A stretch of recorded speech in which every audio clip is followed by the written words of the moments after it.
Look, I come from South Bend, Indiana. It's the home of UAW Local 5 and UAW Local 9. I saw how the past generation of union auto jobs helped build the middle class and build communities like the one that I grew up in. I also saw what happened when those factories closed. What the UAW is trying to do right now is to make sure that this next chapter of the auto industry, which, let's be very clear, these cars are going electric with or without us. The question is whether the U.S. is going to lead or whether China's going to lead. What the hell? What do you mean they're going to go without us? What? They're going to go electric without us. It's Secretary Mayor Pete Buttigieg. Don't give me the shade about how... It's how the president says it. It's how the president says his name. Just don't do it. Don't give me no shade about that. Welcome back to the show. Daniel Nash here with you. As always... good to be with you. You can listen to the program coast to coast. You can stream it. You can watch the simulcast, channel 347 Direct TV. He was saying that going into the EV stuff, he was doing this interview because the president he spent 45 seconds on the picket line. The press were like, oh my gosh, the president of the United States joined the picket line. Oh my gosh.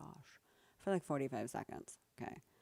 And then I think Trump is going there to talk to people instead of the debate tonight, et cetera, et cetera. So and this is all the strike that they want a 40% pay increase, et cetera, all of this. And they say that EV is expensive to make because, well, they're not wrong there. It is actually expensive to make. I mean, that's actually not a lie.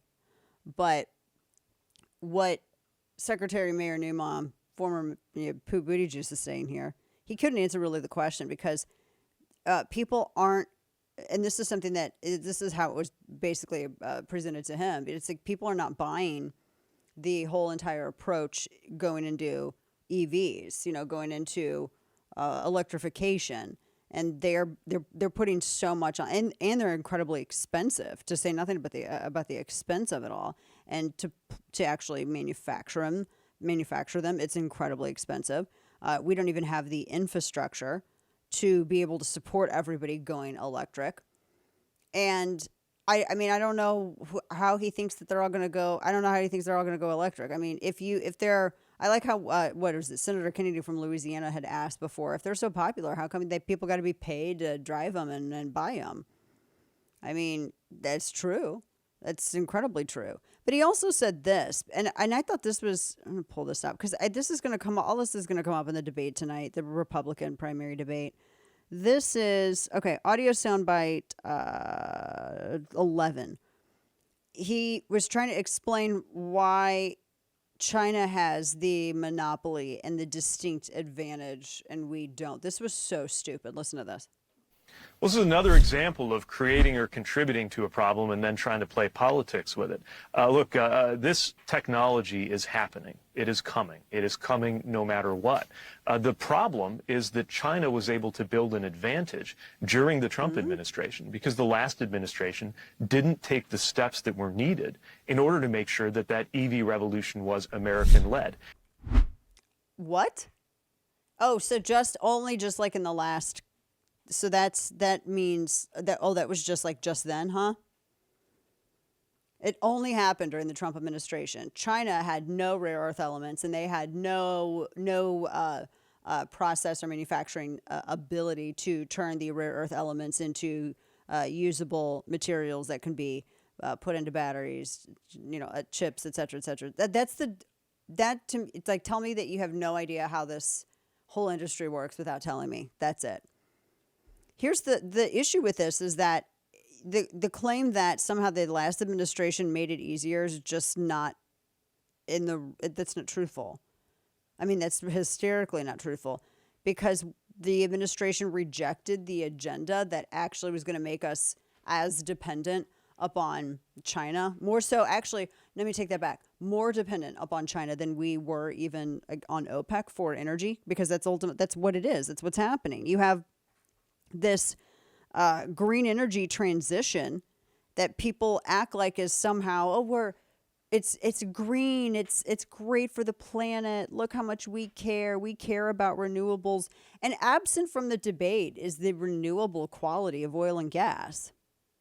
Absent from the debate is the difficulty in extracting the rare earth elements needed to power the whole quote unquote green new agenda. Now, absent from the debate is the absence of infrastructure to support this. I mean, our grid couldn't handle everybody plugging in. Hell, they got brownouts in California now. People, depending on what power company they're using in Texas, get emails. I mean, for the love, you can't. Where do you think that electricity comes from? People act like it just like appears in the atmosphere and you just fly a kite up all Ben Franklin style and you capture it like that. No, it's created in coal-powered plants. That's where it's created. In fact, it's over 87% of it created in coal-powered plants. It still is. This is not even it's not even an honest conversation.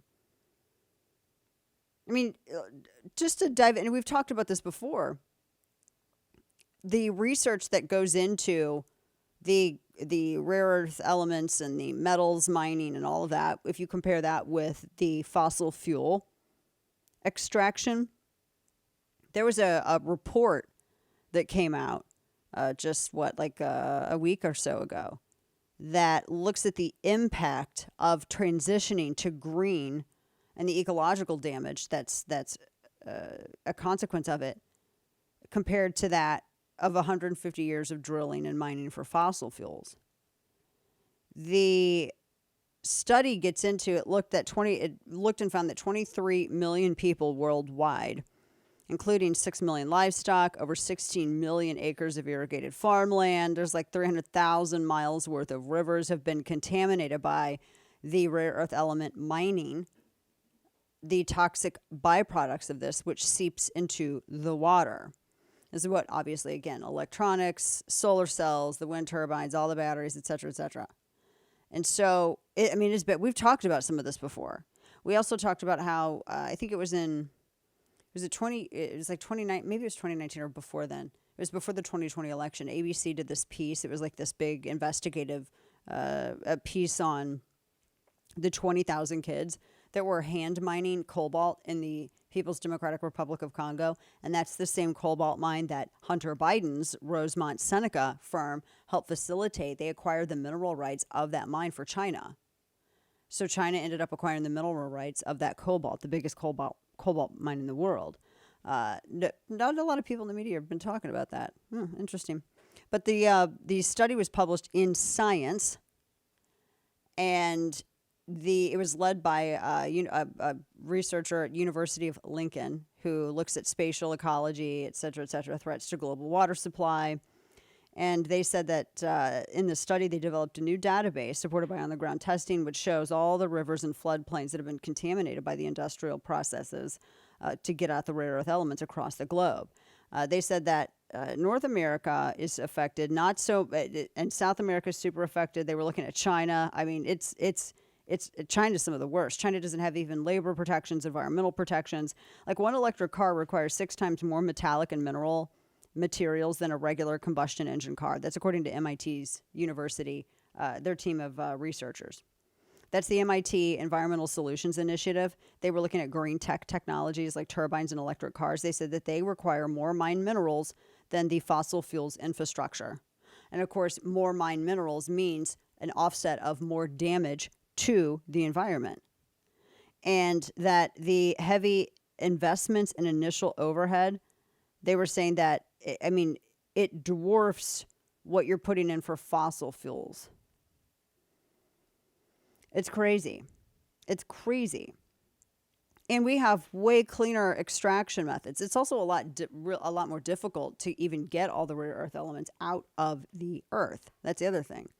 So, this is not, they're not even being, we can't even have a genuine, honest conversation about this. That's why I just avoid it entirely, because people insist that it be predicated upon, this idea that what you're doing is somehow helpful to the environment and it's green and it shows that you care, et cetera, et cetera. It doesn't. It's a fad.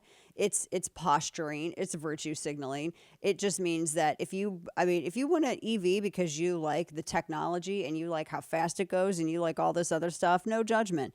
But if you're someone who gets an EV because you want to virtue signal to everyone else that this proves that you care more about the environment because your pollution, which outweighs that of a combustion engine car, that your pollution is hidden because it's all the way over in China or it's maybe down in, near Paraguay, that somehow means you're greener. That's stupid, and you deserve to be ridiculed for that because it's a lie.